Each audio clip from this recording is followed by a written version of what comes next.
Okay, today we're going to be reviewing this 26-year-old woman's debt.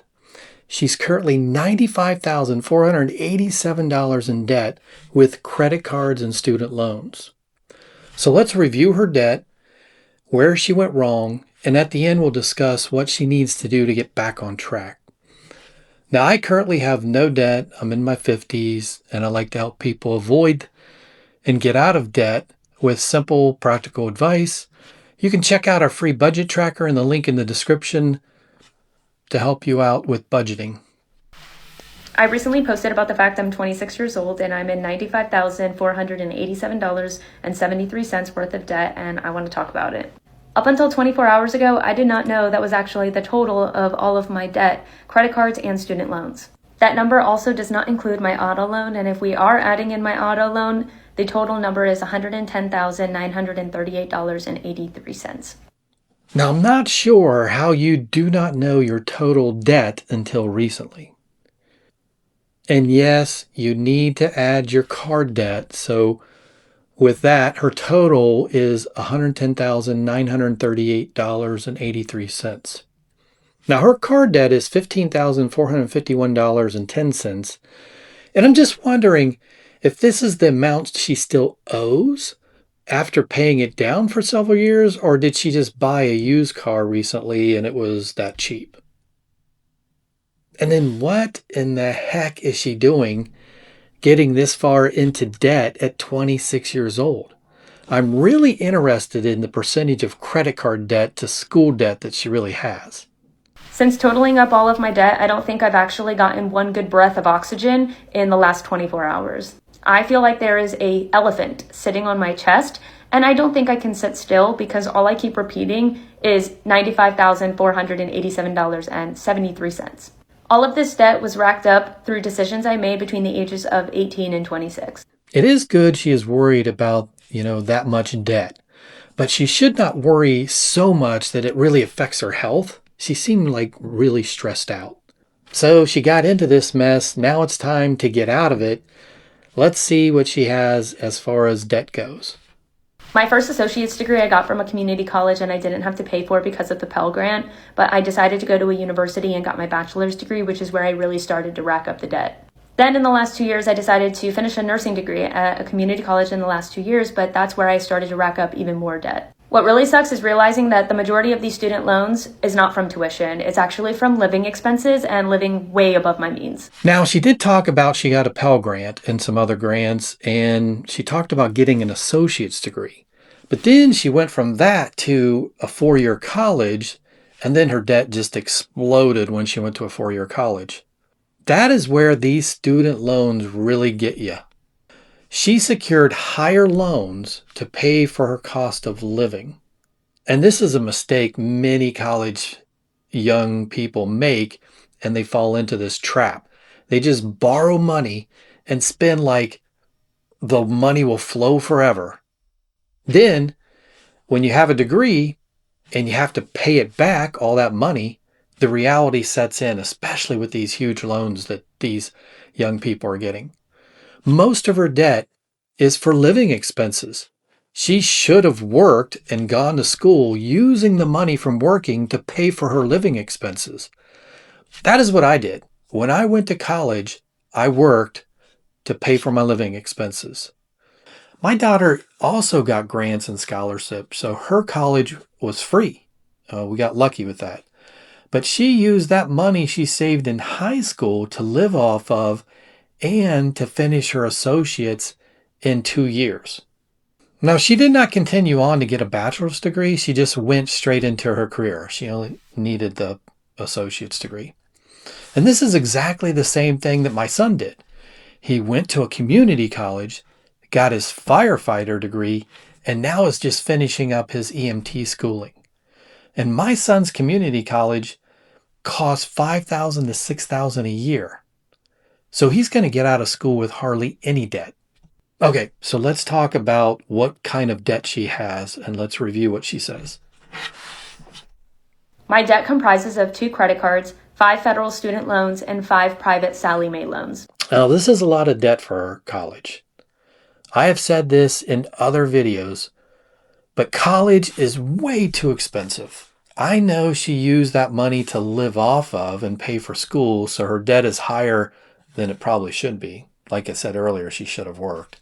But let's just go into her talking about her loans and what's going on. She's going to talk about Sally Mae, so let's see what she has to say. I can handle the federal student loans, but when I tell you Sally Mae is bending me over and not in a way I like, it's actually insane. Sally Mae is genuinely evil and they prey on young students. And the reason why they take advantage of young students is because they know if you're reaching out to a private loan like that, you genuinely need it. Out of the 5 Sally Mae loans I have, one of the interest rates that is the highest is 16.28%. The lowest interest rate I have with Sally Mae is 9.88%. Now, my federal student loans are between 4 and 6%, which I think is manageable. Okay, she talks about Sally Mae lending practices. I do agree with her. These lending companies like Sally Mae are just predatory.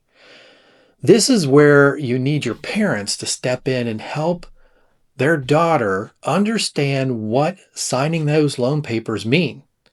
I coached my kids on every aspect of what they were going to do to get their degrees. We mapped out scholarships, tuition, living expenses, monthly budget, savings, and all the other costs. Where were her parents? If this were my daughter, she would not be in this much debt, guaranteed. And I didn't pay for any of my kids' college. I did not pay for any of their tuition. And then 16% for Sally Mae is the interest rate. I mean, that's highway robbery. That is just ripping these kids off. Now, the 4 to 6% for the federal loans that she got, that is a good interest rate. I mean, that's not bad. Okay, so now she talks about, she didn't really get anyone to help her or teach her. So let's just see what she says. Although I had parents who would tell me what I should or shouldn't do, I never had anybody really sit me down and fully teach me financial literacy. I never had anybody sit me down and really explain to me the scope of what I was doing and what it would look like in the future when I had to pay for it. In the moment, all of the student loans just felt like fake money because they just kept coming and I just kept spending. I don't regret any of the experiences I've had between the ages of 18 and 26 or any of the things that I've done, but I do wish that I managed my finances way better than this. Okay, so she just went over it. No one really taught her finances, how to manage money, her parents, the schools. So I agree with her. Parents and schools fall short on teaching young adults how to budget, how to manage money, and how interest rates and financing works. I'm going to tell you right now, this is the most important thing to learn is how to manage your finances. And we teach things in high school and college that are useless in your day-to-day life. Teaching young adults to be financially savvy should be the huge focus for our education systems, not only in elementary school, but middle school, high school, and college. Now, you can check out our training on our school platform. It's free. The link is in the description. You can click on it, go check it out. Okay, so now she talks about her rent and how it was paid by loan money. So let's see what she says. I think what's even more sad is a lot of these student loans were going to rent, which my rent was around $1,200 a month, and that's been consistent over the last 2-3 years. Okay, so first thing I've got to say is, why is your rent $1,200? Where the heck does she live? She needed to have a roommate and live 2 women in a room. This is exactly what my son and daughter did. They had roommates, and the rents are around $400 each. And that's in 2025. This isn't like 5 or 10 years ago. Yes, living in a room with someone else sucks, but do you know what sucks more? Being $95,000 in debt. Okay, let's see what else she has to say. Thankfully, I do have a finance bro as a boyfriend, and he is really great at managing money and managing wealth. And so I am working with him to do a snowball effect. If I snowball all of my loans at the current rates that they are without consolidating them, I can pay all of this off by 2032. Okay, so I like her plan. Do the snowball debt technique. Just go after the highest interest debt first. Then once that debt is gone, you take those extra payments and you put them towards the next highest interest rate debt. The key is, once she has her debt paid off, Will she learn her lesson and not repeat the past and the same mistakes and rack up more debt? I mean, that's the key here, right? And it is awesome that she has a plan to pay off this debt by 2032, which is about 6 or 7 years. If she can stick to the plan, great job. That is exactly what you need to do. You take responsibility for your debt and pay it off. All right, so let's see what she has to talk about next with her nursing. It's really sad because I'm excited about starting my first nursing job next month, but at the same time, I know that all of the money I'm making is going to debt. Okay, I'm super happy for her that she got an actual degree that she can get a high paying job. And nursing is really in high demand and they make really good money. I'm going to tell you right now, many young adults, they get degrees and majors that you cannot even get a job, or if you do get a job, it is really low paying. And the huge cost of going to college does not always equal a high paying job or a job at that, to be honest with you. Okay, so next she talks about marriage, family, and kids. So let's see what she has to say about that.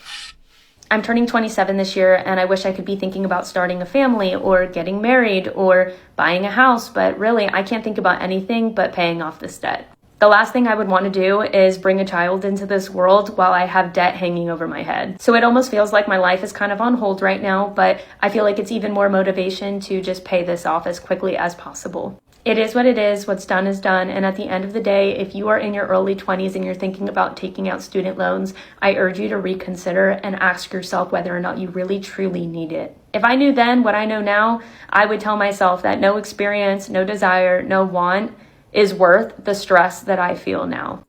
Okay, this is smart to get your financials in order before you get married or start having kids. You do not need everything paid off to start a family, but paying off as much as possible is really a good plan. Now, kids are super expensive. Believe me, I know, I have kids. So you do need to be financially ready. And I hope she can stick to her plan, pay off her debt. Let me know in the comments what you think about her debt. Hit the like and subscribe for more financial reviews.